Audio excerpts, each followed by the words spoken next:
အားလုံးသောဆရာမများနဲ့လေ့လာသူများအပေါင်းမင်္ဂလာပါခင်ဗျာအခုကျွန်တော်ဝေမျှပေးခြင်းတဲ့အကြောင်းအရာလေးက Grade 12 စနစ်သစ်သင်ချာမှာပါဝင်တဲ့ Chapter 11 ခန်းက Slicing Method နဲ့ပတ်သက်တဲ့ဥစ္စာတွေဖြစ်ကြတဲ့ Example 9 Exercise 11.3 မှာပါရှိတဲ့ဥစ္စာ Number 1 Number 2 Number 3သူတို့နဲ့ပတ်သက်တဲ့ 3D graphic ပုံတွေကို GeoGebra application မှာဆရာမတို့ကိုယ်တိုင်လေ့လာသူတို့ကိုယ်တိုင်ပြန်လည်ဆွဲသားတတ်စေဖို့ရအတွက်ကျွန်တော်အသေးစိတ်ဝေမျှပေးသွားမှာဖြစ်ပါတယ်။ယခုဒီဗီဒီယိုလေးနဲ့ဆရာမတို့လေ့လာသူတို့အပေါင်းကိုကျွန်တော်ပြန်လည်ဝေမျှပေးနိုင်စေဖို့အတွက်ကျွန်တော်ကိုအစအရာသင်ကြားပြသပေးခဲ့ကြတော့ဆရာကြီးဦးခင်မောင်ဝင်းနဲ့ဆရာထက်မြတ်တို့နှစ်ဦးကိုအထူးပဲကျေးဇူးတင်ရှိပါတယ်ဒီဗီဒီယိုလေးကနေပဲတစ်ဆင့်ဆရာကြီးနဲ့ဆရာထက်မြတ်တို့နှစ်ဦးကိုကျေးဇူးတင်တာပြောကြရင်းနဲ့လက်စေပြထိတ်မှမို့လို့ရှစ်ခိုးဥခိုက်ကြောပါတယ်ဟုတ်ပြီဒါဆိုရင်ကျွန်တော်တို့ဒီဗီဒီယိုလေးကိုစလိုက်ကြရအောင်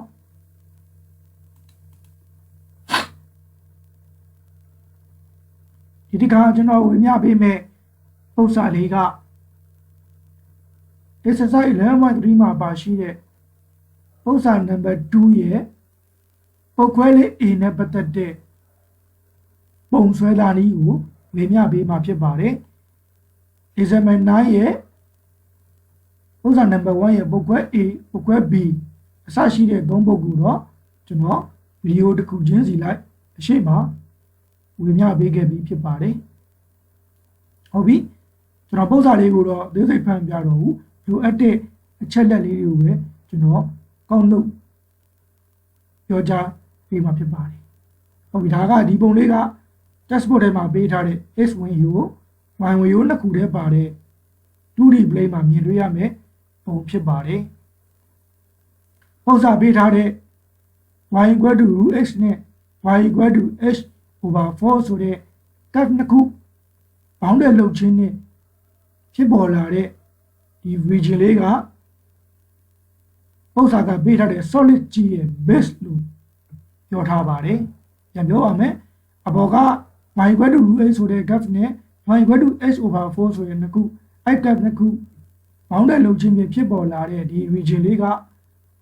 ပု္ပ္ပစာကပေးထားတဲ့ solid G ရဲ့ base ဖြစ်ပါတယ်။အဲ့ဒီ solid G ကိုကျွန်တော်တို့က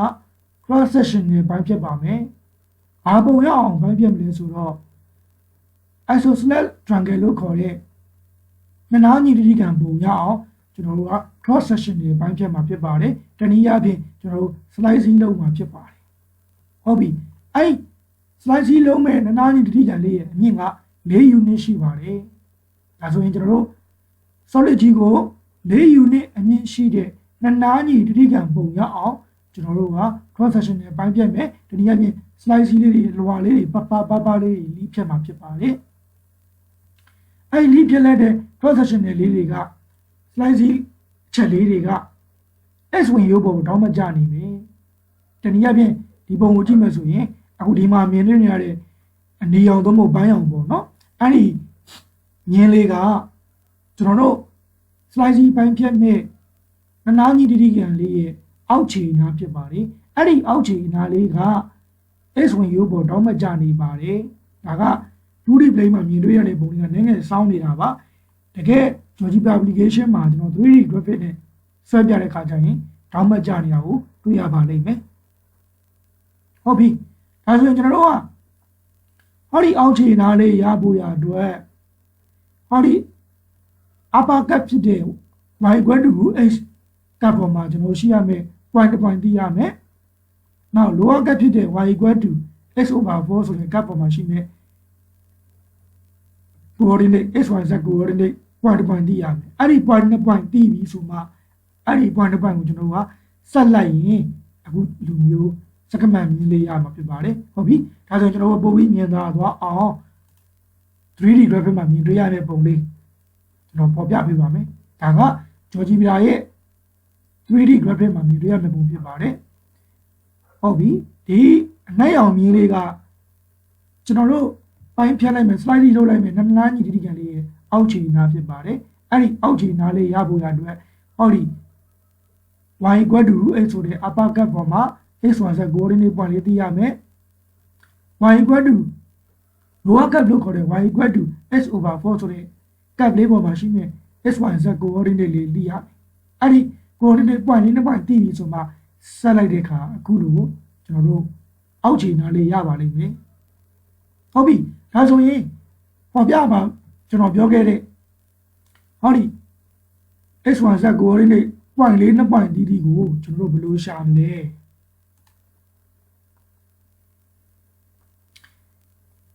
ဒီဘယ်ဘက်ဘေးကပုံကဂျော်ဂျီဗီလာရဲ့ 2D plane မှာမြင်တွေ့ရမယ့်ပုံဖြစ်ပါတယ်ဒီပုံမှာမြင်တွေ့ရတဲ့ဒီဘားလေးက slider လေးဖြစ်ပါတယ် slider လေးကဘာကြောင့်ကျွန်တော်တို့ထည့်ပေးထားသလဲဆိုတော့ကျွန်တော်တို့ cross section နဲ့ပိုင်းပြလိုက်တဲ့ slide ကြီးလုပ်လိုက်တဲ့အနားကြီးဒီကန်လေးဒီဟောဒီ cup နှစ်ခု bounded လောက်ထားတဲ့ region ထဲမှာပဲရှိနေတယ်ဒီနေ့ပြောရင်အစမှတ်ဒါ0တို့တစ်ခုစုံထားတဲ့နေရာလေးက Istanbul 16ဖြစ်ပါတယ်ဒါဆိုရင်အဲ့ဒီ slide ကြီးချက်လေးတွေက minimum point 0နဲ့ maximum point 16ကြားမှာပဲရှိနေရပါမယ်ဒီဘက်ကိုချော်ထွက်မသွားပါအောင်ကျွန်တော်တို့က cross section နဲ့ပိုင်းပြမယ် slide ကြီးလုံးမှာဖြစ်ပါတယ်ဒါကြောင့်မလို့အဲ့ဒီ minimum value ဒီ maximum value အပြင်ဘက်ကိုချော်ထွက်မသွားအောင်ကျွန်တော်တို့ကအဲ့ဒီအတွင်းမှာပဲကျွန်တော်တို့က slide ကြီးလေးတွေကစားပြမှာဖြစ်တဲ့အတွက်ဟောဒီ slider လေးကိုဖန်တီးထားပါဖြစ်ပါတယ်ဒါကြောင့်မလို့ slider လေးရဲ့တန်ဖိုးကလည်းပဲ minimum နေဆုံးက0 maximum အမြင့်ဆုံးတန်ဖိုးက16ဖြစ်ပါတယ်အခုဒီမှာတော့ slider လေးရဲ့တန်ဖိုးက5ဖြစ်နေပါတယ်ဒါဆိုရင် slider လေးရဲ့တန်ဖိုး5ဖြစ်တယ်လို့ဒီမှာအနားချင်းတိတိကန်လေးရဲ့အောက်ခြေထားလေးကလည်းပဲ5ဆိုတဲ့နေရာလေးမှာရှိပါတယ်ဒီနေရာလေးပြောရင် x coordinate point 5ဆိုတဲ့နေရာလေးမှာရှိပါတယ်ဟုတ်ပြီအကယ်၍သာဒီ slider လေးက10ဖြစ်ခဲ့မယ်ဆိုရင်ဟောဒီအောက်ခြေထားလေးက10ဆိုတဲ့နေရာလေးတွေကိုရွေ့သွားပြီးတော့ x coordinate တန်ဖိုး10ဆိုတဲ့နေရာလေးနဲ့တန်လေးဖြစ်နေမှာတွေ့ရပါလိမ့်မယ်ဟုတ်ပြီအဲ့ဒီ slider လေးရဲ့တန်ဖိုးဒီချားမဟုတ်ဘူးကျွန်တော်တို့ဥစ္စာအတွက်တဲ့ခါမှာရလာမယ် x intersection point နောက်တစ်ခုပြောလို့ရတာကကျွန်တော်တို့ upper limit တန်ဖိုး lower limit တန်ဖိုးပြောလို့ရပါသေးတယ်နောက်တစ်ခုက close interval လို့လည်းပြောလို့ရပါသေးတယ် close interval က0နဲ့16ကြားမှာဖြစ်ပါတယ်အဲ့ဒီတန်ဖိုးလေးကိုအသုံးပြုပြီးတော့ကျွန်တော်တို့က slider လေးကိုထည့်သွင်းပေးထားဖြစ်ပါတယ်အဲ့ဒီ slider လေးထည့်သွင်းထားလိုက်တဲ့ချင်းကထားလိုက်တဲ့အတွက်ကြောင့်မလို့ကျွန်တော်တို့ပိုင်းပြလိုက်မယ် cross section လုပ်လိုက်မယ် slide ကြီးလုပ်လိုက်မယ်နားညီတိကန်လေးကိုတပ်နှစ်ခု bounded လုပ်ထားတဲ့ region ကြားမှာပဲကျွန်တော်တို့ကြိုက်တဲ့နေရာကိုရွှေ့ကစားလို့ရပါတယ်ဒီဘက်ကိုလည်းချော်ထွက်မသွားဘူးဒီဘက်ကိုလည်းလွန်ထွက်မသွားဘူးဒီ cap နှစ်ခု bounded လုပ်ထားတဲ့ region ထဲမှာပဲကျွန်တော်တို့ကကြိုက်တဲ့နေရာကိုရွှေ့ကစားပြီးတော့ဆရာချမတို့ရဲ့ကျောင်းသားကျောင်းသူတွေလေးလာသူတွေရဲ့ကျောင်းသားကျောင်းသူတွေကိုကျွန်တော်တို့ကလက်တွေ့သက်သေပြလို့ရပါတယ်ဟုတ်ပြီဒီကောင်လေးကအဘကပ်ပေါ်မှာရှိတဲ့ xyz coordinate point လေးကြောင့်ဖြစ်ပေါ်လာတဲ့ point A လေးဒီကောင်လေးကlower cap ပေါ်မှာရှိတဲ့ xyz coordinate ဒီကြောင့်ဖြစ်ပေါ်လာတဲ့ point B လေးဟုတ်ပြီအဲ့တော့ point A နဲ့ point B ကိုဘယ်လိုရှာမလဲကျွန်တော်ပြောခဲ့ပါတယ်ဒီ slider လေးရဲ့တန်ဖိုးကကျွန်တော်တို့စဉ်းစားမယ့် x intersection point ဘုံမို့ကျွန်တော်တို့ upper limit တန်ဖိုး lower limit တန်ဖိုးဘုံမို့ close interval တန်ဖိုးနဲ့တူတူပဲဖြစ်ပါတယ်ဒါကြောင့်မလို့ intersection point ဘုံမို့ values of slider ဒီနေရာမှာတော့ကျွန်တော်က slider လေးရဲ့တန်ဖိုးကိုကျွန်တော်သိစေချင်တဲ့အတွက်ဒီမှာ values of slider လို့ကျွန်တော်ဖော်ပြပေးထားပါတယ်သူ့ရဲ့တန်ဖိုးကအနည်းဆုံးတန်ဖိုး0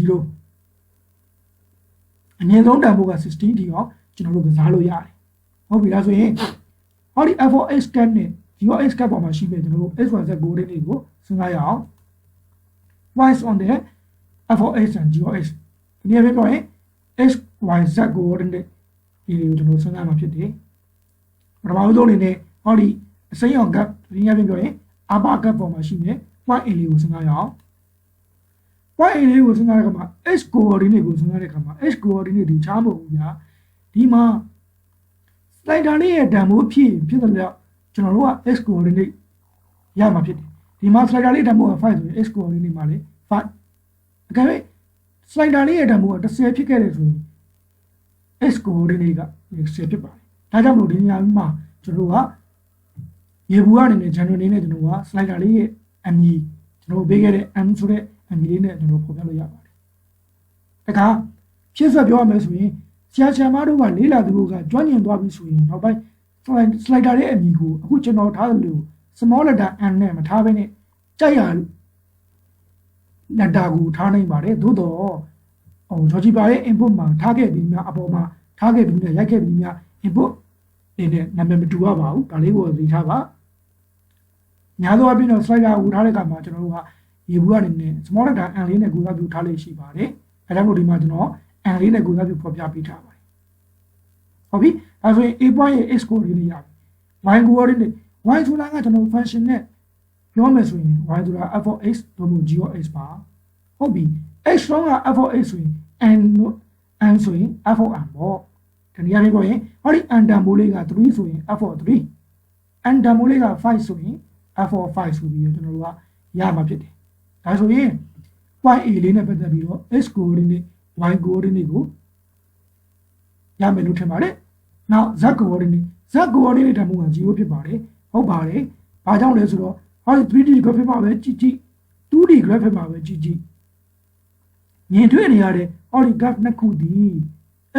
plane ပေါ်မှာပဲရှိနေပါတယ် hy plane မှာ z coordinate တန်ဖိုး0ဖြစ်ပါတယ်ဒါကြောင့် z coordinate တန်ဖိုးက0ပါဟုတ်ပြီဒါဆိုရင် point A လေးနဲ့ပတ်သက်ပြီးတော့ hy z coordinate တွေကိုဘယ်လိုစဉ်းစားလဲဆိုတော့နားလည်မယ်လို့ထင်ပါတယ်ဆက်လက်ပြီးတော့ point B ကြောင့်ပြောပါမယ် point B မှာလည်းပဲထိုနည်း၎င်းပါပဲ x coordinate ဒီကျွန်တော်တို့ကစားမဲ့ slider လေးတန်ဖိုးတနည်းအားဖြင့်ပြောရင် intersection point လို့မဟုတ် upper limit lower limit တန်ဖိုးကြားနေမှာရှိတဲ့ကျွန်တော်တန်ဖိုးတွေပဲဖြစ်ပါတယ်အခုဒီမှာဆိုရင် slider လေးက5တနည်းအားဖြင့်ပြောရင် upper limit lower limit တန်ဖိုးကြားထဲမှာရှိတဲ့ x တန်ဖိုးလေးက5 x coordinate တန်ဖိုးလေးက5ဖြစ်တယ်ဒါဆိုရင်သူက5ဖြစ်တယ်ဆိုရင်ကျွန်တော်တို့ယူဆခဲ့တဲ့ slider လေးက n လို့ယူဆထားခဲ့တာဖြစ်ပါတယ် slider လေး n က0နဲ့16ကြားမှာတက်ရောက်ကစားလို့ရနိုင်တာဖြစ်တဲ့အတွက်ဒါကြောင့်မို့ slider လေးအမည် small letter m လေးနဲ့ကျွန်တော်တို့က x coordinate ကိုကူစားပြုတယ်နောက် y coordinate y ဆိုတာ f of x g of x လို့ကျွန်တော်ပြောခဲ့ပါတယ်ဒီနေရာမှာတော့ရှင်းမှာ f of x ကိုပြောခဲ့ပြီဒီမှာ g of x ဟုတ်ပြီ x တုံးက f of g of x ဆိုရင်အခုဒီမှာတော့ x coordinate တုံးက n တန်ဖိုးဖြစ်တဲ့ဆိုရင် g of n ပေါ့ဆိုလိုတာကဟို n တန်ဖိုးလေး3ဆိုရင် g of 3 n တန်ဖိုးလေးက5ဆိုရင် g of 5ဆိုပြီးတော့ကျွန်တော်ရမှာဖြစ်တယ်နောက် z coordinate point B လေးရဲ့ z coordinate လေးကရှင်းပါတယ်သူဒီလီ hy plane ပေါ်မှာပဲရှိတဲ့အတွက် hy plane မှာဆိုရင်ကျွန်တော် z coordinate တန်ဖိုးက0ဖြစ်ပါတယ်ဟုတ်ပြီဒါဆိုရင်ကျွန်တော်တို့ကဟောဒီ upper cut ပေါ်မှာရှိမဲ့ point A လေးရဲ့ point A လေးကိုလည်းရပြီ lower cut ပေါ်မှာရှိမဲ့ point B လေးကိုရပြီအဲ့ဒီ point တစ် point ကိုဆက်လိုက်တဲ့အခါမှာအခုကျွန်တော်တို့မြင်တွေ့နေရတဲ့နားညီတိတိကျန်လေးရဲ့အောက်ခြေနားလေးကိုရသွားပါပြီဟုတ်ပြီနားညီတိတိကျန်ရဖို့အတွက်ကျွန်တော်နောက်ထပ် point တစ် point တနည်းအားဖြင့်ပြောရင် vertex အမှတ်လေးတစ်ခုထပ်ရွေးတာစဉ်းစားလို့ရခဲ့မယ်ဆိုရင်ကျွန်တော်တို့အဲ့ဒီ point 3 point ကိုဆက်လိုက်တာနဲ့ကျွန်တော်တို့ဆွဲကျင်နေတဲ့နားညီတိတိကျန်လေးရမှာဖြစ်တယ်အဲ့ဒါဆိုရင်ကျန်တဲ့ point တစ် point ကိုကျွန်တော်ဘယ်လိုစဉ်းစားမလဲကျန်တဲ့ point တစ် point ကအခုဒီမှာဖော်ပြထားသလိုမျိုး hy plane ပေါ်မှာရှိနေမှာမဟုတ်တော့ဘဲနဲ့သူဒီ space ထဲမှာရှိနေမှာဖြစ်ပါတယ် space ထဲဆိုတာကကျွန်တော်ကplane ဘယ် plane ပေါ်မှာလည်းမရှိဘူးဘယ်ဝင်ရိုးပေါ်မှာလည်းမရှိဘူးဟုတ်ပြီ point A နဲ့ point B ကျန်တဲ့ space ထဲမှာရှိနေ point တစ် point ကိုရှာမယ်အဲ့တော့ရှာဖို့ရတယ်ကျွန်တော်ပုံချမ်းလေးဆွဲပြီးစဉ်းစားပြမယ်ဟုတ်ပြီနားညီတိကံပုံလေးဆွဲလိုက်တယ်ဟောဒီ point A နဲ့ point B ကကျွန်တော်နားညီတိကံရဲ့အောက်ခြေကspace ထဲမှာရှိနေကျွန်တော် point လေးကိုကျွန်တော် point D လို့ယူဆလိုက်မယ်အဲ့ဒီ point D လေးမှာရှိမဲ့ x coordinate y coordinate z coordinate တွေကိုကျွန်တော်တို့ဘယ်လိုစဉ်းစားမလဲ ဟုတ်ပြီအဲ့ဒီ point ဒီလေးကိုကျွန်တော်ကဓာတ်ရိုက်စဉ်းစားကြည့်တဲ့အခါမှာကျွန်တော်တို့စဉ်းစားလို့မလွယ်တဲ့အတွက်ဂျာမတ်တမတ်ကိုကျွန်တော်ကအကူအညီတောင်းပြီးတော့စဉ်းစားမယ်အဲ့ဒါဘာလဲဆိုတော့နနာညီတိကံရဲ့ဂုံတက်တီတွေကတစ်ခုကိုကျွန်တော်ကတုံးပြီးတော့စဉ်းစားမယ်အဲ့ဒီဂုံတက်တီကဘာလဲဆိုတော့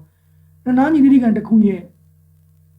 ထိတ်ဆုံးမတ်ကနေပြီးတော့အောက်ခြေနားပေါ်ကိုတောင်းမကြဆွဲလိုက်တော့မြင်သည်အောက်ခြေနားကိုတောင်းမကြလို့ထောက်ဝက်ပိုင်းသည်အဲဒါမှမဟုတ်ကျွန်တော်ကတောင်းမကြမြင်တစ်ခုဆွဲလိုက်မယ်အဲ့ဆွဲလိုက်တဲ့မြင်းနဲ့အောက်ခြေနားနဲ့စုံတဲ့နေရာလေးက point C လေးဖြစ်တယ်ဟောဒီ point C လေးက AB ရဲ့အလယ်မဖြစ်တယ်လို့တောင်းမကြ LT ရဲ့အလယ်မဖြစ်တယ်လို့ဟောဒီ AB ကိုလည်းထောက်ဝက်ပိုင်းပါလေ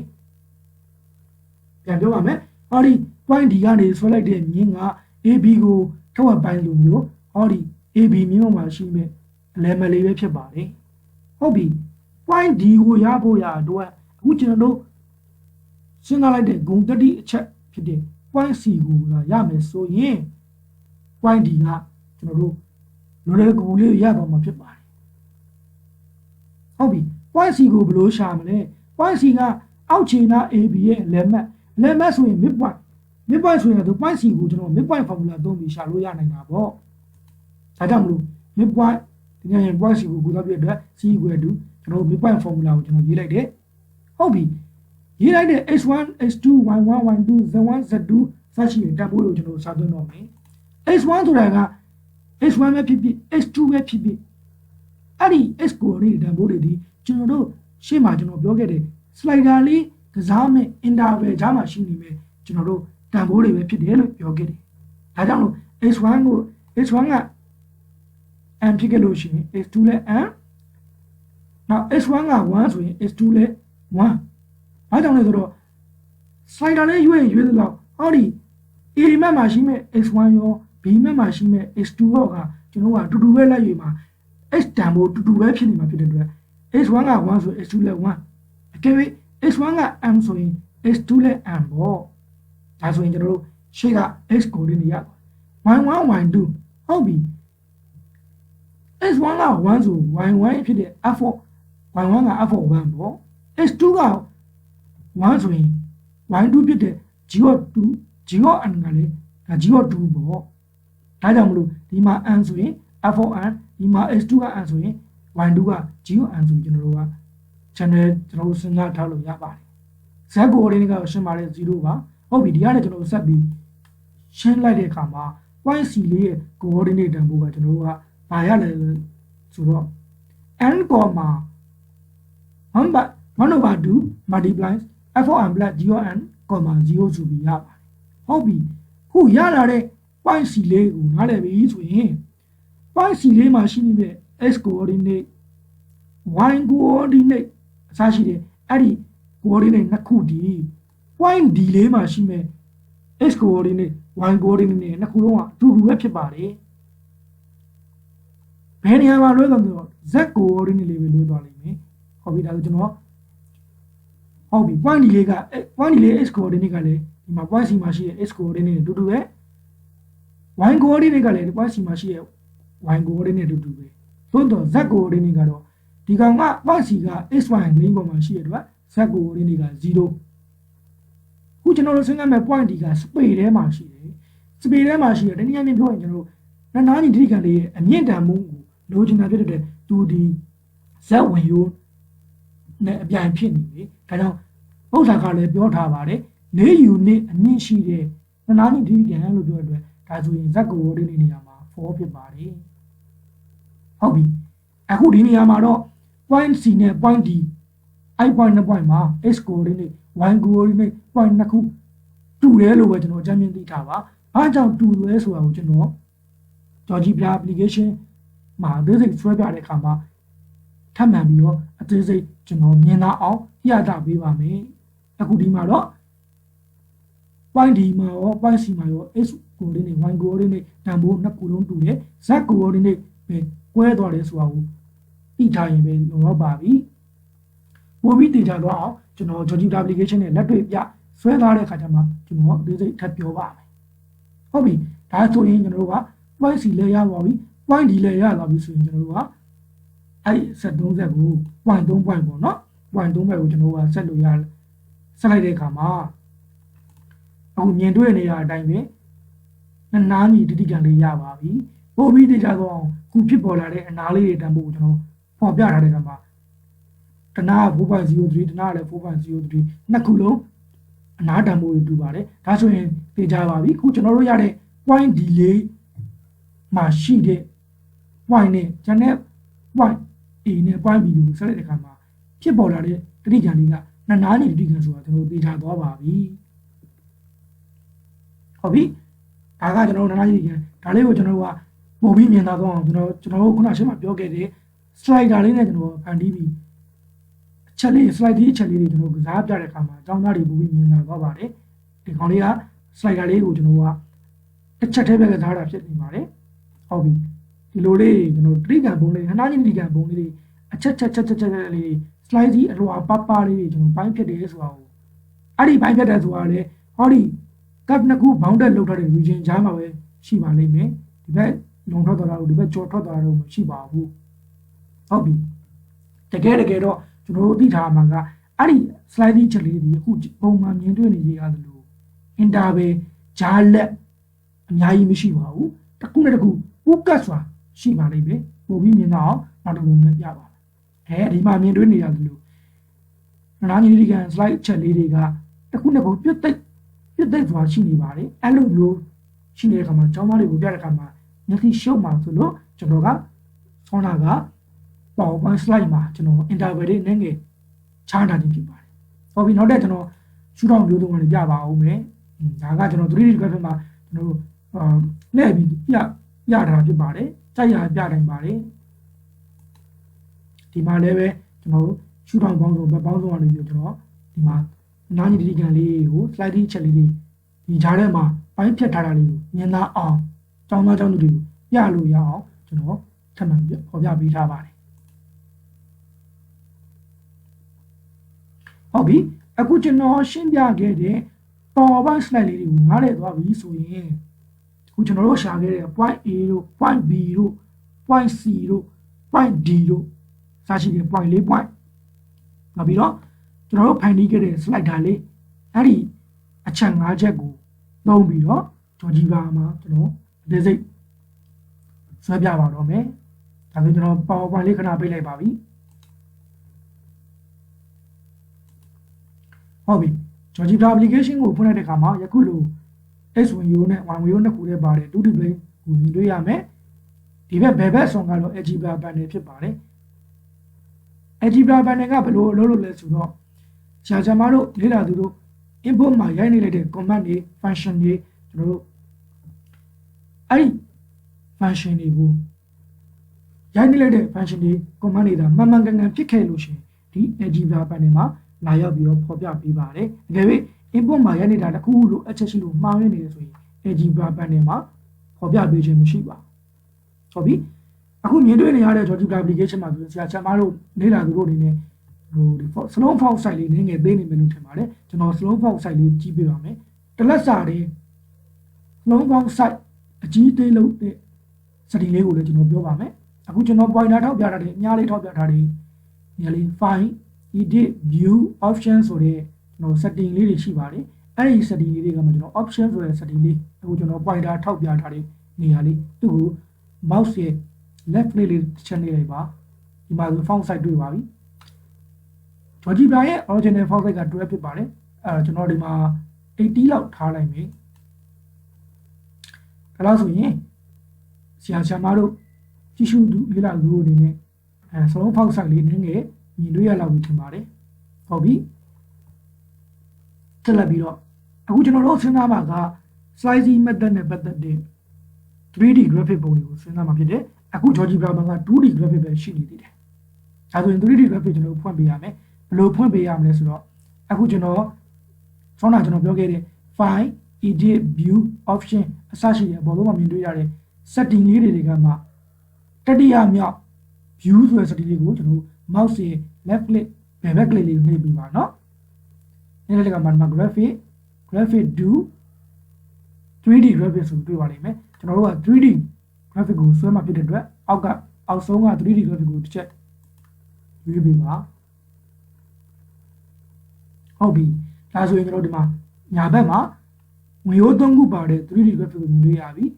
အဲ့ 3D graphic ကိုကျွန်တော်အသားပေးပြောမှာဖြစ်တဲ့အတွက်ဟောဒီ 2D graphic ကိုကျွန်တော်ကဆွဲပြီးတော့ကျုံလိုက်ပါမယ်ဒီကခြုံလိုက်ပါမယ်Algebra panel လေးကိုလည်းငယ်ချဲ့လိုက်မယ်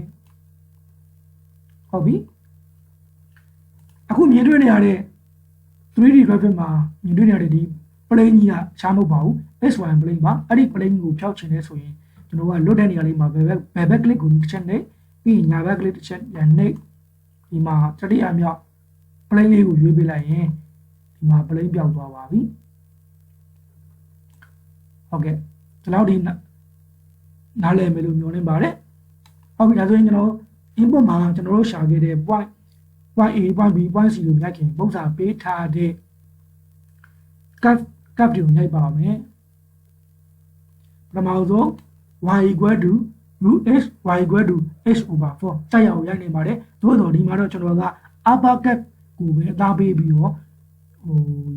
ဖော်ပြမှာဖြစ်တဲ့အတွက်သူ့ကိုပဲ f of x လို့ထားပါမယ်နောက်ဖြစ်ဆက်ပြောချင်တာကဂျော်ဂျီပရာရဲ့ input မှာ y ညီများချင်းနဲ့တွားရလို့မရပါဘူးအခုဒီမှာကျွန်တော်တို့ပုံစံပေးထားသလို y ညီများချင်း root h y ညီများချင်း h over 4ဆိုပြီးတော့ရိုက်လို့ရှိရင်ဂျော်ဂျီပရာက unknown ဆိုပြီးတော့မသိပါဘူးအဲ့တော့ y ဆိုတာက f of h g of h လို့ကျွန်တော်ပြောခဲ့တယ်ဒါကြောင့် f of h g of h ဆိုရိုက်မှသိမယ်ဒါဆိုကျွန်တော် f of h ရိုက်မယ်ဒီဘုတ်က f လေးရိုက်မယ်ပြီးရင်ဝင်လာခွင့်ပေးရိုက်ပုံရည်ဒီပြောမယ်ဒီဘုတ်ရဲ့ဘယ်ရောညာရောမှာ shift key တွေပါပါတယ်တနည်းအားဖြင့်ပြောရင်ညာဘက် under ခောက်တဲ့ under key လေးအောက်မှာ shift ဆိုတဲ့ clock ပါတယ်အဲ့ဒီ shift ဆိုတဲ့ clock ရဲ့နောက်ပြီးတော့ keyboard မှာတော့စာစီစာရိုက်တဲ့အခါမှာအခရာ O တို့ P တို့နောက် Y တို့ပါတဲ့အပေါ်ဆုံး button တနည်းအားဖြင့်ပြောရင် O ဆိုတဲ့အခရာလေး O ဆိုတဲ့အခရာလေးရဲ့အပေါ်မှာမြင်တွေ့ရတဲ့ကွန်းစာလေးနဲ့ကျွန်တော်ပြောခဲ့တဲ့ shift key လေးနဲ့ကိုတွဲနှိပ်လိုက်ပါအခုကျွန်တော် import ဘာမှမြင်တွေ့နေရတိုင်းပါပဲစိမ်းအောင်ဝင်လာဝင်ပလေးတွေ့ရပါပြီအဲ့ဒီထဲမှာကျွန်တော်က x ကိုရိုက်မယ်ပြီးရင်ကာဆာလေးမိတ်တုတ်လေးကိုကျွန်တော်ညာဘက်ရွှေ့မယ်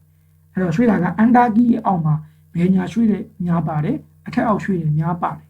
ညာဘက်ကိုရွှေ့မှမလို့ကျွန်တော်ညာဘက်ကိုရွှေ့တဲ့ညာလေးနဲ့ချက်နှိပ်လိုက်ပြီးတော့ရွှေ့လိုက်မယ်ပြီးရင်ညီမြချ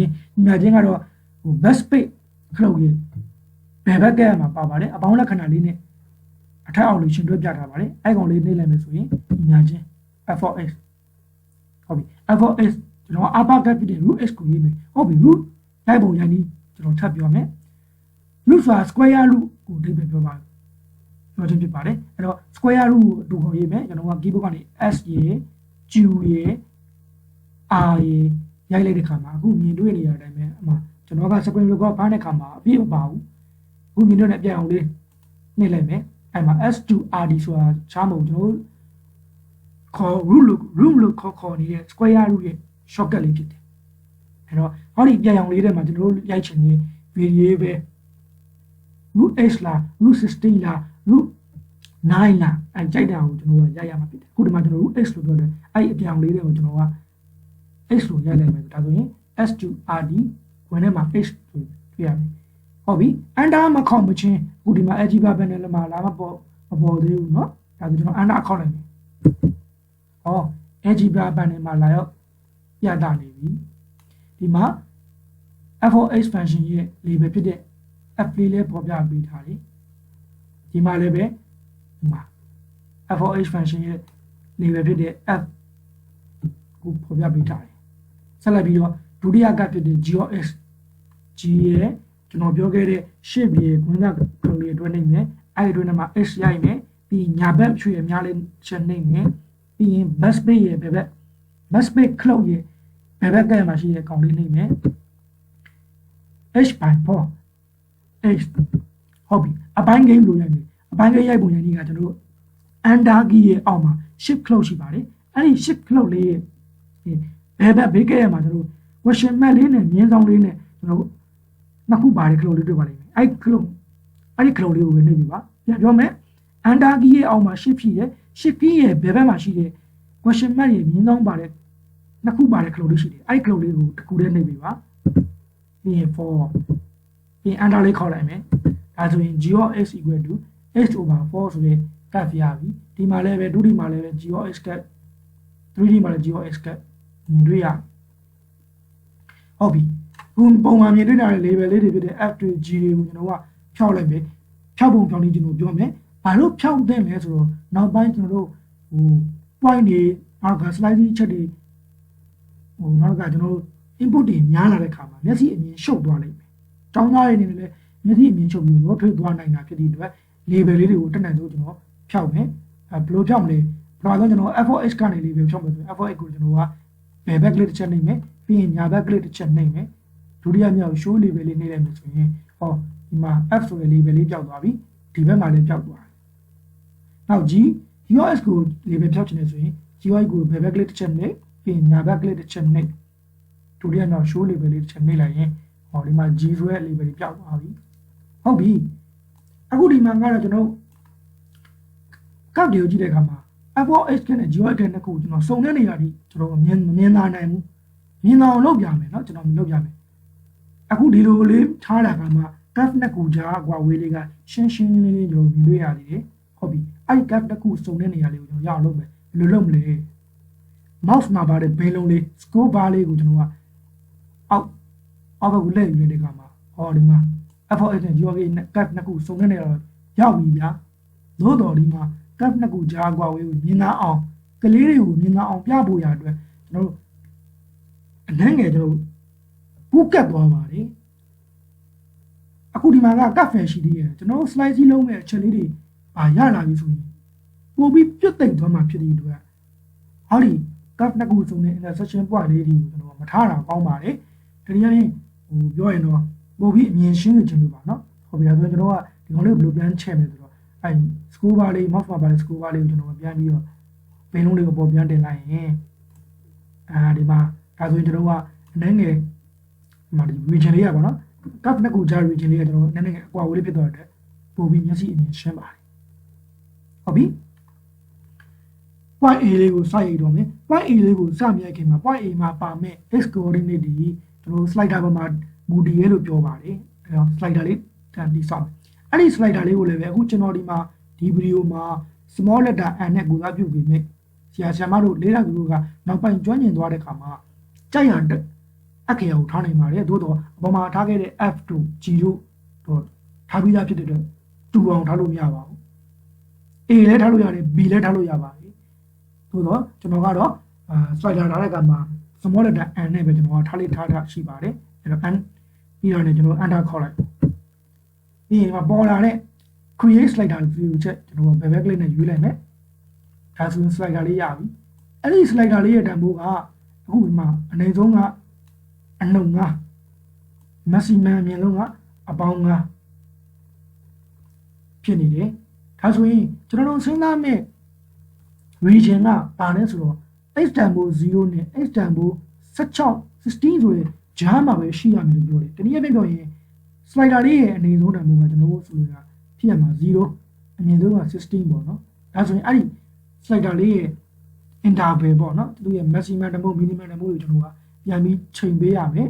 ဘယ်လိုချိန်ရမလဲဆိုတော့အခု slider လို့သတ်မှတ်ခဲ့တဲ့ answer လေးကိုကျွန်တော်ဘယ်ဘက်ကလေးတစ်ချက်နှိပ်ပြီးရင်ညာဘက်ကလေးတစ်ချက်နှိပ်အောက်ဆုံးမှာ object property လို့ပါလိမ့်မယ် rename ရယ် delete ရယ်အောက်ဆုံးက object property လို့ကျွန်တော်ကတစ်ချက်ရွေးပေးပါဟုတ်ပြီဒါဆိုရင်ဒီမှာ minimum ကအနှုတ်9ဖြစ်တာကိုကျွန်တော်ကပြန်ဖြတ်ပြီးတော့0ရွေး maximum က5ရိုက်မယ်5မို့ sorry ပါ16ရိုက်မယ်ဟုတ်ပြီဒီဘက် increment ကခုတော့တယ်မလိုအပ်သေးဘူးနောက်ပိုင်းကတော့ရှင်းမှာကျွန်တော်ပြောခဲ့တဲ့ slide ချက်လေးတွေပို့ပြီးတော့မြင်အောင်ကွာဝေးလေးတွေပို့ပြီးမြင်အောင်ပြချင်တဲ့ခါမှာချိန်လို့ရပါတယ်အဲ့ဒီခါကျမှကျွန်တော်ထပ်ပြီးတော့ဖြည့်ဆွတ်ပြောပါမယ်ဒါဆိုရင် slider လေးရဲ့ minimum တန်ဖိုး maximum တန်ဖိုးပြီးတဲ့ခါမှာဒီမှာချက်ချစ်ကလေးနဲ့ပိတ်လို့ရပါပြီဒီမှာ slider လေးက0အနေဆုံးအမြင့်ဆုံးက16ဟုတ်ပြီပြီးတဲ့ခါမှာကျွန်တော်က point A လေးကိုရိုက်မယ် point A ကကျွန်တော်ခုနရှာခဲ့ပြီးသားစဉ်းစားခဲ့ပြီးသားဖြစ်တယ်အဲ့တော့ဝင်ပိတ်ရိုက်မယ် shift နဲ့ကျွန်တော်ပြောခဲ့တဲ့အခရာ O ရဲ့ဘောကခလူလေးနှိပ်မယ်ပြီးရင် small letter n ပြီးရင် comma ကုန်မယ် ကောမာခလိုလေးကဘယ်နေရာမှာလဲဆိုတော့ကျွန်တော်တို့အခရာတွေရဲ့တဲ့ကမှာ B ရ N ရ M ရဆိုတဲ့အဲ့အခရာလေးတွေပါတယ်အောက်ဆုံးဘာတန်းတနည်းပြောရင်နှခုံး M ပေါ့နော် M capital M လေးညာဘက်ကမှာရှိပါတယ်ဟိုကောမာခလိုလေးကပေါ့နော်အဲ့ခလိုလေးနဲ့ပြီးရင် N ကောမာကျွန်တော်က F of N ပြီးရင်ခွန်းစားပြန်ပေါ်မယ် F of N ပြီးရင်ညာလေးနဲ့ကာဆာရွှေ့မယ်ပြီးရင်ကောမာ0ဟုတ်ပြီခွန်းစားခွင့်ပိတ်တွေတခြားစစ်ပါခွန်းစားခွင့်ပိတ်တွေမပြည့်စုံဘူးကြံနေကြလို့ရှိရင် algebra panel မှာလည်းမဖော်ပြတယ်လို့ကျွန်တော်တို့ရိုက်နေတဲ့ input မှားနေတယ်ဆိုတော့algebra ကပြောပါလိမ့်မယ်ဟုတ်ပြီခုဒီမှာကျွန်တော်ခွန်းစားခွင့်ပိတ်တွေစုံသွားပြီဖြစ်တဲ့အတွက် enter ခေါက်မယ်ဒါဆိုရင်ကျွန်တော်ကရပြီဒီမှာ point လေးက 0.0.0 ဖြစ်နေတယ်ဟော slider လေးနဲ့ငယ်ရွှေ့ပြ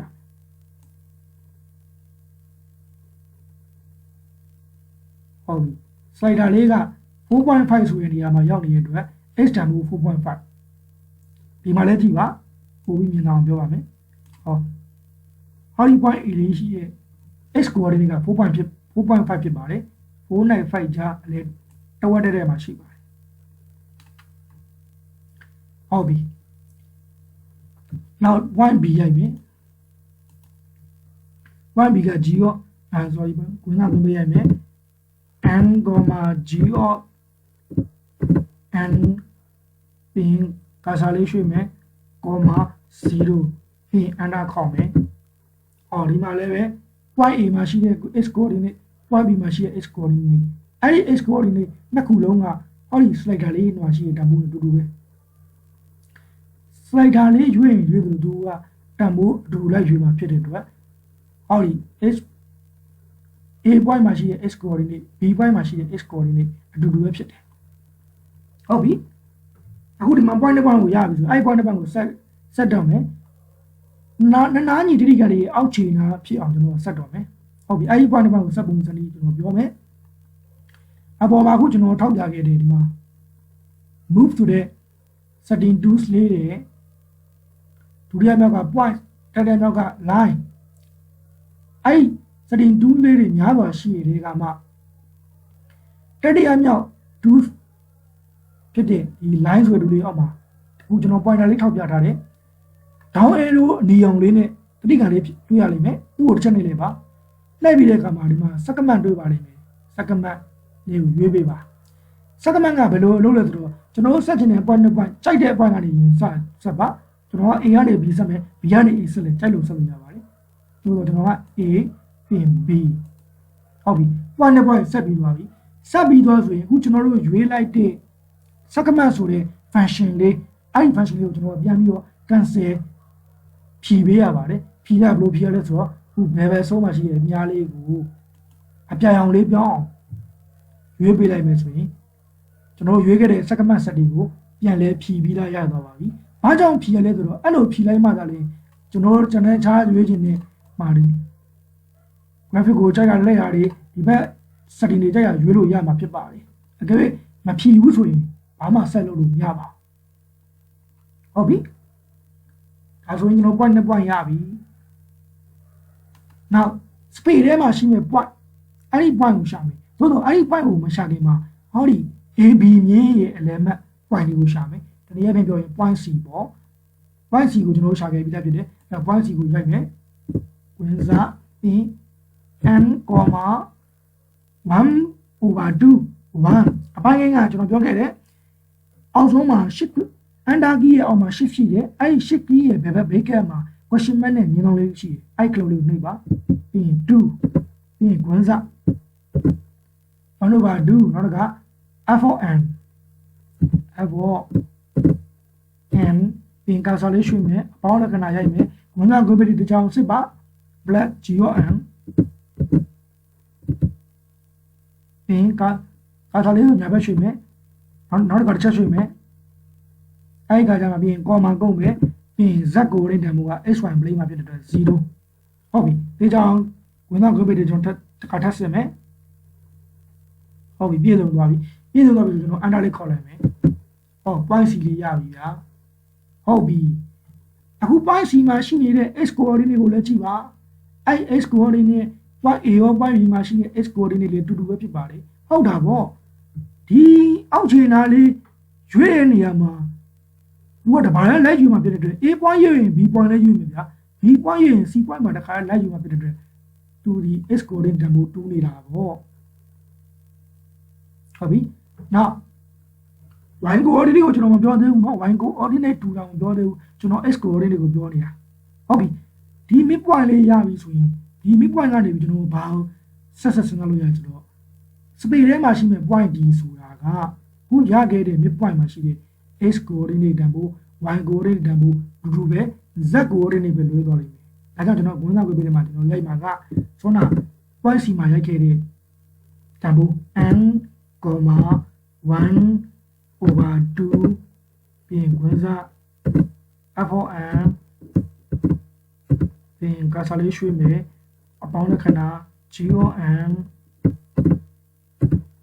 ပြင်ညာဘက်ကလေးနှစ်ခါရွှေ့မယ်ဒါဆိုရင် y c မှာရှိမဲ့ x coordinate y coordinate အတူတူပဲလို့တော့ comma လေးကုန်ပဲခုလာမဲ့ z coordinate ကွဲသွားပြီ z coordinate ကဥစ္စာကနာနာညီတိတိကန်လေးအညင့်နိုင်ဒီကလေးအမြင့်ဆိုတာဇက်ဝင်ယူနဲ့အပြိုင်မှာရှိနေမဲ့ကျွန်တော် point လေးကြီးဇက်ကိုရင်းတမှုက4လို့ပြောတာဖြစ်တယ်ဒါကြောင့်ဒီညမှာ0မို့လို့မနဲ့4ဆိုပြီးရိုက်ပြီးပြင် under ခေါ်လိုက်မယ်ဒါဆိုရင်ကျွန်တော်တို့ point 4 point ရပြီဟုတ်ပြီဒီမှာကျွန်တော်ထပ်မံပြောတော့မယ် point C နဲ့ point D ကိုကြည့်ပါ point C မှာရှိတဲ့ x coordinate y coordinate နဲ့ point D မှာရှိမဲ့ x coordinate y coordinate နဲ့ခုတူခဲ့တယ်တူနေတယ်လို့ကျွန်တော်ရှင်းမှာပြောခဲ့တယ်အခုဒီမှာလည်းပဲalgebra application ရဲ့ input မှာလည်းပဲသက်ဆိုင်ရာ point တွေတူပါတယ်ကျွန်တော် slider လေးကစားပြမယ်ထပ်ကစားပြမယ်ဒီမှာ x coordinate 5.8 slider တန်ဖိုးကလည်း 5.8 ဒီမှာ 5.8 y coordinate က 1.93 ဒီမှာ 1.93 ဟုတ်ပြီ y coordinate တူတဲ့အကြောင်းကိုပြောတော့မယ် point C မှာရှိနေတဲ့ y coordinate နဲ့ point D မှာရှိတဲ့ y coordinate ဘာကြောင့်တူလဲကျွန်တော် dashboard တွေကလို့ပြောကျွန်တော်ဒီမှာတော့ point C နဲ့ point D ကတကယ်မကြောက်ဘူးเนาะ point D က space ထဲမှာ point C က xy plane ပေါ်မှာဟုတ်ပြီကျွန်တော် xy plane နှစ်ခုတည်းပါတဲ့နေရာပြောင်းလိုက်မယ်ဒါဆိုရင် xy ကဝင်နှစ်ခုတည်းပါတဲ့ပုံစံဖြစ်သွားကြည့်ပါအခုဒီမှာ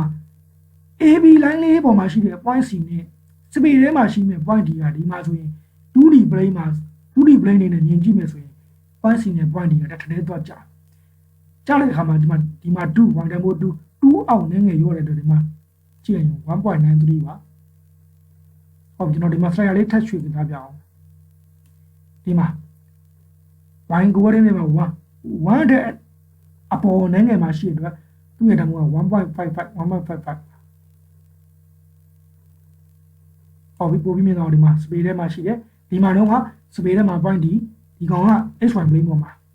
2D plane ဖြစ်နေကျွန်တော်လှည့်ပတ်ပြီးကြည့်လိုက်တဲ့အခါမှာ point C နဲ့ point D ကတမတ်ထဲသွားကြတယ် y coordinate စဉ်းစားဖို့အတွက်တမတ်ထဲသွားကြတယ်အဲ1နဲ့2ကြာမှာဖြစ်တဲ့အတွက်1.55 ပါဒါဆိုရင် point C မှာရှိတဲ့ x coordinate နဲ့ point D မှာရှိတဲ့ x coordinate ဘာကြောင့်တူတယ် y coordinate ချင်းဘာကြောင့်တူလဲဆိုတော့နားလည်မယ်လို့ထင်ပါတယ်သို့တော့ z coordinate ကတော့မတူပါဘူး xy plane မှာ z coordinate 0 space ထဲမှာရှိတဲ့တန်ဖိုးကတနည်းအားဖြင့်ပြောရင်နှစ်နားညီတိကန်လေးအမြင့်တန်ဖိုးက4 unit လို့ပြောတော့ဒီမှာ z coordinate တန်ဖိုး4ဒါကြောင့်လို့ coordinate သုံးခုမှာနောက်ဆုံး z coordinate တန်ဖိုးမတူပါဘူးဟုတ်ပြီဒါဆိုရင်ကျွန်တော်တို့ဒီမှာ point လေးတွေကိုကျွန်တော်ဆက်တော့မယ်ဟုတ်ပြီဒီကဆက်မှာတော့ point လေးဆက်တော့မှာကျွန်တော်ဘယ်လိုဆက်မလဲဆိုတော့လို့စက္ကန့်နဲ့ဆက်လို့ရပါတယ်အခုဒီမှာကျွန်တော်ရွေးခဲ့ပြီးသားကျွန်တော်က point A နဲ့ point B ဆက်တော့လို့ရွေးခဲ့ပြီးသားစက္ကန့်နဲ့ဆက်လို့ရတယ်သို့တော်ကျွန်တော်နောက်ထပ်တစ်နည်းကျွန်တော်ထပ်မှတ်ဝင်ပြပေးမယ်အဲ့ဒါက9ခုမြောက်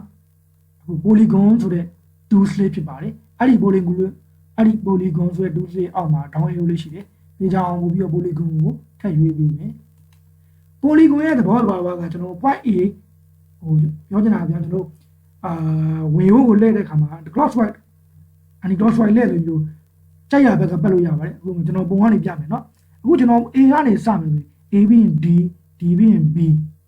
အဲ့လိုပတ်ချင်တဲ့ပတ်မပတ်ဘူးဆိုရင် A ပြီးရင် B B ပြီးရင် D D ပြီးရင်စမှတ်ကိုပြန်လာအဲ့လိုမျိုးပေါ့เนาะကြိုက်ရဘက်ကပတ်ပြီးတော့ပေးနိုင်ပါတယ်အခုဒီမှာကျွန်တော် A ပြီးရင် B ကိုသွားမယ်ဗျာ B ပြီးရင် D မက်ကိုသွားမယ်ပြီးရင်ကျွန်တော် A မက်ကိုပြန်ဆုံးမယ်ပြီးရင်အခုကျွန်တော်ရွေးလိုက်တာတဲ့ polygon ဆိုတဲ့ 2 ကိုကျွန်တော်ပြန်ပြီးတော့ cancel ဖြီးပေးရမယ်ဘယ်ဘက် format ရှိတဲ့မြားလေးကိုအပြိုင်အောင်လေးဖြစ်အောင်ပြောလိုက်ရင်ကျွန်တော်တို့ cancel ဖြီးပြီးတော့ရသွားပြီအခုဒီမှာကျွန်တော်နားကြီးတတိကန်လေးရပြီဟာနားကြီးတတိကန်လေးကျွန်တော် slider လေးကစားမယ်ဟောဒီမှာဗျာ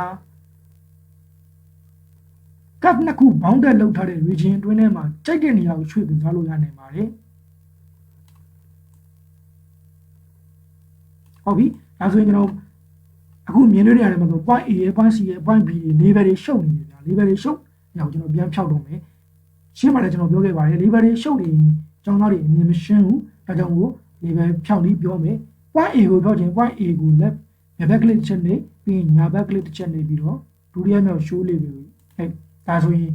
A ဆိုတဲ့ level ပြောက်သွားပြီ point ပဲကျန်ခဲ့တယ်နောက် point B ကိုလည်းဘယ်ဘက် click တစ်ချက်နေညာဘက် click တစ်ချက်နေပြီးရင် show level ရွေးဒါဆိုရင် B ဆိုတဲ့ level ပြောက်သွားလာတူ C show level ဖြောက်အဲ point D ကတော့ကျွန်တော်မဖြောက်တော့ဘူးသူက2တက်မှတ်ထဲ space ထဲမှာရှိဟုတ်ပြီနောက်တဲ့ကျွန်တော်ထပ်ပြောမှာအခုမြင်တွေ့နေရတဲ့နနာကြီးတိကန်လေးရဲ့အကြောင်းကိုကျွန်တော်ပြောင်းကျင်နေဗျာပြောင်းလို့ရပါတယ်အဲနနာကြီးတိကန်က triangle လို့ပြောတယ်ဒီမှာ T1 ဆိုတာရှားမို့ triangle ပြောခြင်းဖြစ်တယ်မှာဒီမှာ level လေးပါ triangle T1 နဲ့သူ့ကိုဘယ်ဘက်ကလေးတစ်ချက်နဲ့ပြီးညာဘက်ကလေးတစ်ချက်နဲ့ကြာချမလို့လေးလာသူတို့ subscribe မှာတော့မြင်ရမှာမဟုတ်တော့ပါဘူး rename ရဲ့ delete ရဲ့အောက်မှာ object property ပါပါတယ် object property လို့တစ်ချက်ရွေးပေးပါကျွန်တော်တို့ကအယောင်ပြောင်းနေတာဖြစ်တဲ့အတွက် color လေးကိုထပ်ရွေးပါဟုတ်ပြီအဲဆိုရင်ကျွန်တော်ဒီ one slide မှာရွေးခဲ့တဲ့အယောင်လေးတိုင်းပဲရွေးလိုက်မယ်เนาะဒီမှာဘန်းစီယောင်တွေရွေးလိုက်ပြီးရင်ကျွန်တော်ကအယောင်ဖြောရင်ကိုတင်လိုက်မယ်ပြောချင်တာကအယောင်ခရင်ရင်လေးရဲ့ပြီးရင်နာနာကြီးဒီကန်လေးကိုထုတ်ချင်းပေါင်းအမြင်လို့ရပါနဲ့ကျွန်တော်က solid လို့ပြောရတဲ့အပိတ်ဖြစ်အောင်ကျွန်တော်ကဒီညာလေးကိုတင်ပေးတာဖြစ်တယ်ဒါကတော့ဆရာဆရာမတို့ကြားတဲ့လောက်တန်ဖိုးထားပါဟုတ်ပြီလားဆိုရင်မာနာနီဒီကလေးကပိုင်းအောင်လေးရပါပြီဟုတ်ပြီဒါကကျွန်တော်တို့ပိုင်းဖြတ်လိုက်တဲ့ cross section နဲ့ပိုင်းဖြတ်လိုက်တဲ့ slicing လုပ်လိုက်တဲ့နာနီဒီကလေးအချက်တစ်ချက်ပေါ့နော်အဲ့လိုအချက်လေးတွေဒီ interval ကြားမှာအများကြီးပိုင်းဖြတ်လို့ရတယ်ဆိုတော့ကျွန်တော်ကျောင်းသားတွေကိုပြချင်တယ်ဆိုရင်ပထမဆုံးအနေနဲ့ဒီ slider လေးကိုကျွန်တော်က3ညတိပြန်ထားလိုက်ပါသို့မဟုတ်ဒီက16တိထားလို့ရပါတယ်ပြောချင်တာကဘာကြောင့်အဲ့လိုပြန်ထားလဲဆိုတော့ sliding ကျွန်တော်ခုပြောမယ် setting show twist ကိုချိန်ခဲ့တဲ့ခါမှာမျက်စိမရှုပ်အောင်လို့ပေါ့နော်ဟုတ်ပြီအခုဒီနေရာတော့ကျွန်တော်က millimeter တန်ဖိုးနေရာမှာကျွန်တော်ထားလိုက်တယ်ပြီးတော့ကျွန်တော် slide အချက်လေးတွေအများကြီးကျွန်တော်ပိုင်းဖြတ်ပြတော့ဘယ်လိုလုပ်မလဲဆိုတော့ဒီ slider လေးမဟုတ်ပါဘူးကျွန်တော် T1 ဆိုတဲ့ triangle လေးကိုကျွန်တော်ကဘယ်ဘက်ကလေးတစ်ချက်နေပြီးရင်ညာဘက်ကလေးတစ်ချက်နေပြီးအောက်ဆုံးမှာရှိတဲ့ object property ကိုချက်ပြန်သွား color ရဲ့ဘယ်ဘက်မှာရှိတဲ့ basic ကိုချက်ရွေး show level ဆိုတဲ့ cloud ရှိတယ်သူ့အောက်က show twist ဆိုတဲ့ cloud လေးကိုအမှန်ကြီးလေးပေးပါ show twist ဆိုတဲ့ cloud လေးကိုအမှန်ကြီးလေးပေးပြီးတော့ဒီကောင်လေးနဲ့ပြန်ပိတ်လိုက်ပါပြန်ပိတ်လိုက်ပြီဆိုရင်အခုကျွန်တော် slider လေးကိုစားပြမယ်ကျွန်တော်ပြောခဲ့လို့ပဲ slide ကြီးလေးတွေ slide ချက်လေးတွေကဥကလေးမြင်တွေ့နေရတယ်နော်ဒါကိုကျောင်းသားတွေပို့ပြီးမြင်ရှင်းနေတယ်ဆိုရင်ကျွန်တော်ဘယ်လိုလုပ်လဲထပ်မှန်ပြောမယ်ဟုတ်ပြီဒါလေးကိုကျွန်တော်ဒုဒိတ်လေးပြမယ်ဒါကြောင့်ကျောင်းသားတွေမြင်မှာနနာကြီးတိကန်အချက်လေးတွေအရန်ပြုတ်သိမ့်နေတယ်ကတ်နေတဲ့ခါကျတော့ပို့ပြီးမမြင်လာဘူးအဲ့ဒါကိုကျွန်တော်ဘယ်လိုမြင်အောင်ပြောမယ်ဆိုတော့စောနာလိုပဲဒီကတော့အော်ဒီ slider လေး answer နဲ့လေးကိုဘယ်ဘက်ကလေးတစ်ချက်နဲ့ပြီးရင်ညာဘက်ကလေးတစ်ချက်နဲ့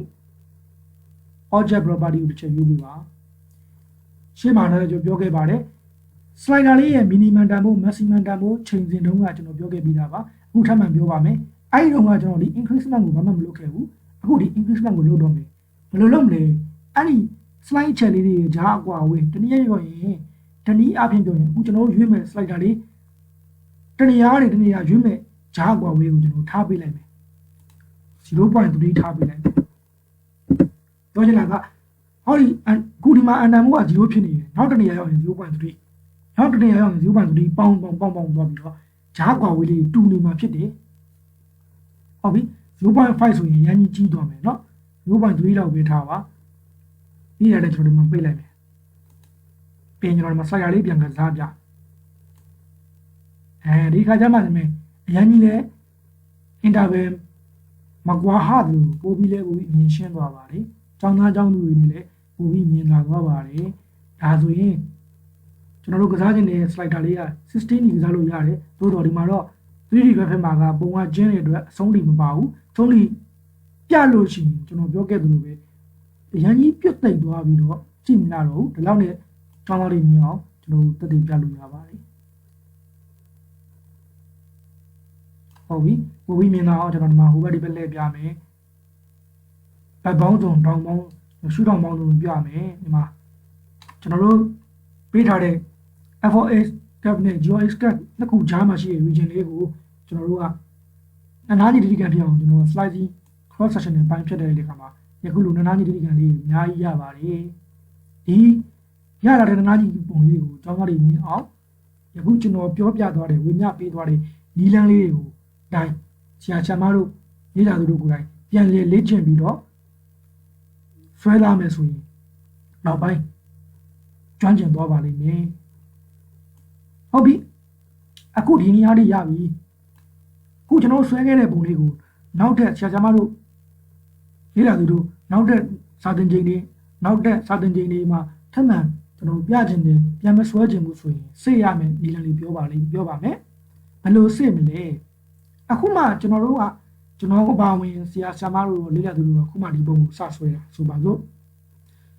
စဆွဲတာဖြစ်တဲ့အတွက်ဘယ်လိုစေ့မလဲဆိုတော့အခုကျွန်တော်ပြပါမယ်အပေါ်မှာ file ဆိုရဲ setting လေးရှိပါတယ်သူ့ကို back click တစ်ချက်နှိပ်ပါဒီမှာ save ရေ save ရေနှစ်ခုတွေ့ပါလိမ့်မယ်အခုမှကျွန်တော်တို့ကဒီပုံနဲ့ပတ်သက်ပြီးစဆွဲတာဖြစ်သည့်အတွက်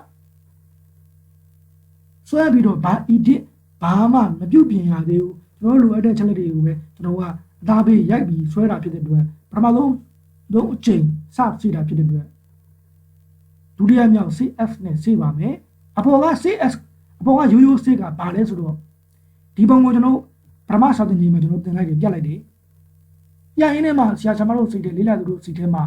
အနေငယ်စမပြေတာရှိလို့ကျွန်တော်တို့က command ကိုပြင်တာပဲဖြစ်ဖြစ် function တွေပြင်တာပဲဖြစ်ဖြစ်အဲ့လို edit ပြန်လုပ်ပြီးတော့စေ့တဲ့ခါကျရင်တော့ဒီခုကျွန်တော်ရိုးရိုးစေ့နဲ့ပြန်စေ့လို့ရတယ်ဟုတ်ပြီပြောနေကြတယ်ကျွန်တော်လက်တွေ့တစ်ခါရတက်ပြခုကကျွန်တော်ပထမဆုံးစဆွဲတာဖြစ်တဲ့အတွက် CS နဲ့စေ့မယ်ဟုတ်ပြီ CS နဲ့စေ့မယ်ပြီးရင် file name ရေးမယ် file name ဆရာဆရာမတို့ချက်ရရေးပါကျွန်တော်ကကျွန်တော်နာမည်အတူပေါ်လေးနဲ့ကျွန်တော်ရေးပါမယ် DSH ဟုတ်ပြီဒီရေးမကြည့်သေးဘူးလာပြီအခုကျွန်တော်ပြောမယ့်နေရာလေးရေးကြည့်ပြီဒါကဘာလဲဆိုတော့ကွန်ပျူတာကိုကျွမ်းတော်ရင်မရှိသေးကြတဲ့ဆရာဆရာမများလေ့လာသူများအတွက်ရွေးပြီးတော့ကျွန်တော်ပြောကြားခြင်းဖြစ်တယ်ဆရာဆရာမတို့စေ့လိုက်ပြီးမဲ့ဘယ် file name မှာဘယ် folder ထဲမှာရောက်တယ်ဆိုတာကိုရှာတွေ့မရဖြစ်နေမှာဆိုသည့်အတွက်လွယ်လေးရှာလို့ရအောင်ဆရာဆရာမတို့စေ့လိုက်တဲ့ဗီဒီယိုပဲဖြစ်ဖြစ်ဓာတ်ပုံပဲဖြစ်ဖြစ်ကြော်ကြည့်ပြပုံပဲဖြစ်ဖြစ်လွယ်ကူရှာလို့ရအောင် screen ရဲ့ display ပေါ်မှာပဲစေ့ပါတနည်းအားဖြင့် desktop screen ပေါ်မှာပဲစေ့ပါဒါကြောင့်မို့ဒီမှာVisa ရဲ့ desktop ရဲ့ Mantle equipment ရဲ့ computer ရဲ့ရှိရတဲ့မှာဟုတ်ပြီ desktop လေးကိုရွေးပေးပါအဲ့လိုရွေးပြီးပြီဆိုမှကျန်တာတခြားဘာမှမလုပ်တော့ဘူးဗျစိတ်ကိုနှိမ့်လိုက်မယ်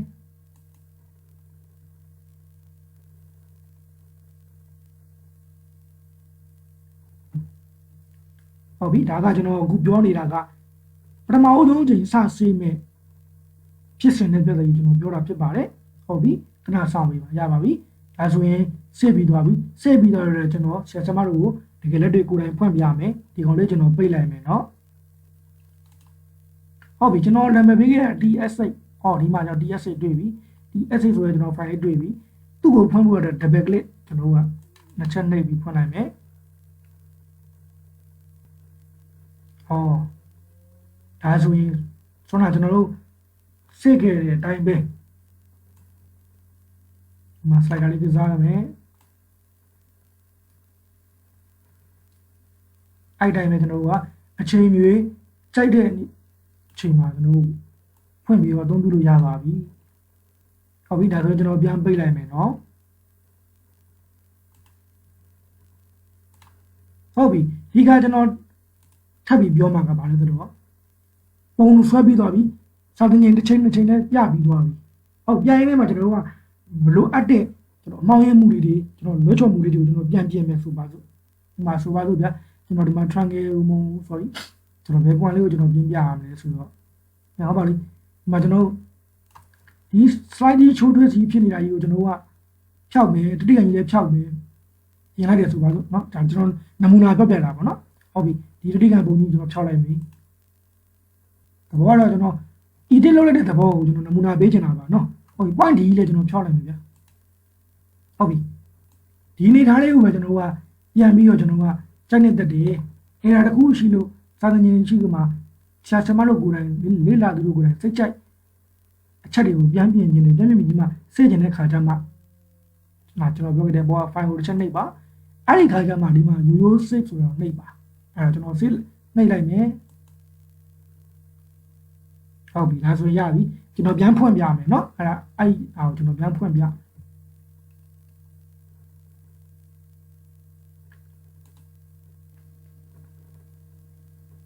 ဒီမှာကျွန်တော် edit ပြန်ပြီးလုပ်ခဲ့တာကတရိကန်ပုံကြီးမရှိတော့ဘူး point D လို့ပဲနဲ့ကျွန်တော် select တဲ့အတွက်အဲ့ဒီလို edit အချက်လက်တွေကိုပြန်ပြီး edit လုပ်ချင်တဲ့ခါမှသာလေအခုမြင်တွေ့နေရတဲ့အပေါ်က save နဲ့ပဲ save ပါ